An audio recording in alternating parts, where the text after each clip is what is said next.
Welcome to Plutus IS. Today I'm going to start with chapter number 2 of the series NCRT series we were doing. So I hope that you have done chapter 1 of the class 9th, and today I'll be discussing about chapter 2 of the NCRT. Now we are on the physical features of India, and physical features of India is one of the important topic, is the physiography of India भी बोलते हैं. What you have to understand in this, that there are major physiographical divisions. Okay, when we talk about the major physiographic divisions, then how many of are there are six physiographic divisions are there. The first one is Himalayan mountains, then you have the northern plains, then you have peninsular, plateau, Indian desert, coastal plains, and the islands. So make sure that you first analyze the first six physiographic divisions, and then we will discuss about each one of them one by one. So the first is Himalayan mountains. Himalayas, geologically young and structurally fold, stretch over a northern boundary of the earth of the India. These mountain ranges run in west-east direction from Indus to Brahmaputra. So when we talk about Himalayan ranges, we talk it from the west to east direction. How much they are spread? What is the range? Okay, so it is these mountains run west-east direction. From west to east it runs, and Himalayas represent the loftiest and one of the rugged mountain barrier of the world. Loftiest, why? Because you know that one of the highest peak of the world, which is Mount Everest, is present in the Great Himalayan range. Therefore, it is one of the loftiest one. Even the entire range is having a great height. The average height of it varies from 6,000 meter, right? And the highest one, which is the Mount Everest, is having the height of 8,884 meter. So the Himalayas represent the loftiest, and which covers a distance of about 2,400. When it is talking about 2,400, it's talking about the range. Range का कितना coverage है, which is 2,400 kilometer. Their width varies from 400 in Kashmir to 150 kilometre इन अरुणाचल प्रदेश. अगर west की बात करें तो waste में कितना विथ है, इट इज 400 किलोमीटर, और ईस्ट की बात करें तो it is 150 kilometre, right? So you can see the width in the western sides of the Himalaya is more as compared to the eastern side.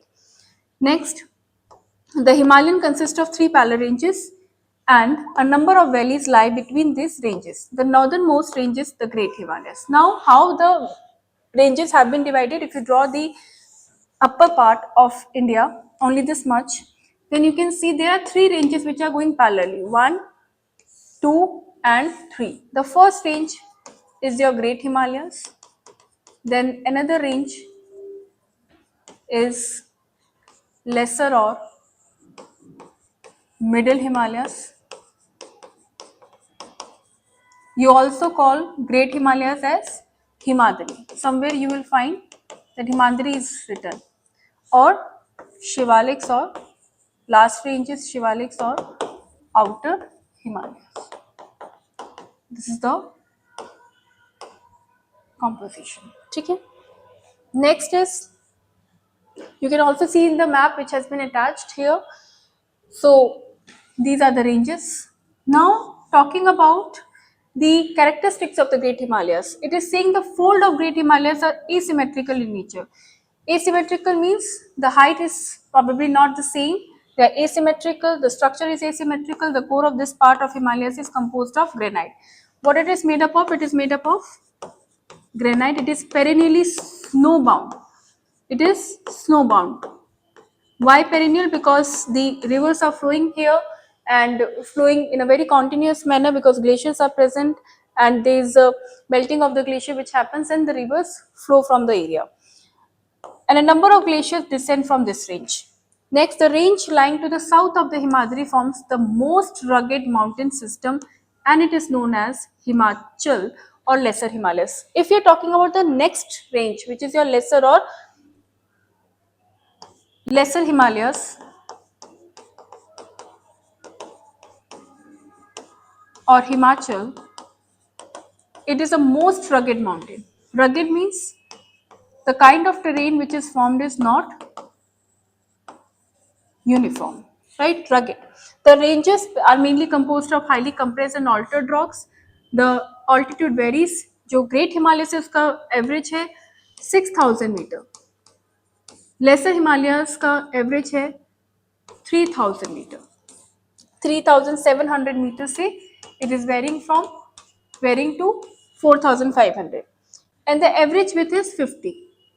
While Pir Panjal, now how they are divided, please understand this point. If we are talking about the lesser Himalayas, they are divided like this. Now first range is your Pir Panjal, then you have Dhauladar, like this. So while the Pir Panjal range forms the longest and important range, the Dhauladhar and Mahabharata range are also prominent ones. Here you can see, when you see the NCERT will refer here. Here they have drawn Pir Panjal, and if you have not drawn, so you can draw it in your notebooks. So the first one is your Pir Panjal. Kashmir Valley is present between here Jharskar range and Pir Panjal. Then you have next range, which is known as Dhauladhar, and next you have Mahabharata ranges. ठीक है. Next please note this point. Now how you have to study this map? Look here, whenever you are studying the physiography, just look in this portion. Try to analyze this. You don't have to study the whole map at once. Just try to look at these points and analyze the map. Next is, these ranges are composed. Now you're talking about the another ranges, which is your Shivalik or outer range, right? Here it is mentioned. The outermost range of the Himalayas is the Shivaliks, and they extend over a width. They extend over a width of 10 to 50 kilometer, have an altitude varying 900 to 1100 meter. These ranges composed of unconsolidated sediments brought down by rivers from the main Himalayan ranges. Now how they are formed? Whenever you will see Shivalik hills, Shivalik ranges are formed by these sediments. And who is carrying the sediments? Sediments means silt, etc. They have been carried by the flowing river. Carried by the flowing rivers. Okay? So they are carried by them. These valleys are covered with thick gravel and alluvium. Very important point. The latitudinal valley lying between lesser Himalayas and the Shivaliks is known as dunes. Now what is dunes?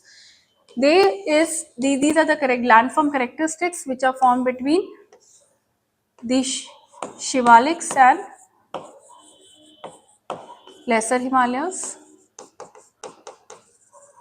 Here you will find dunes. Examples like Kotli Dune or Patli Dune. Now, beside the longitudinal division, the Himalayas have been divided on the basis of west to east also.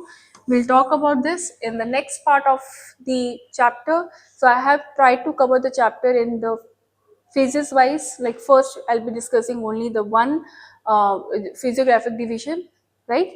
Thank you so much. I'll meet you in the next video.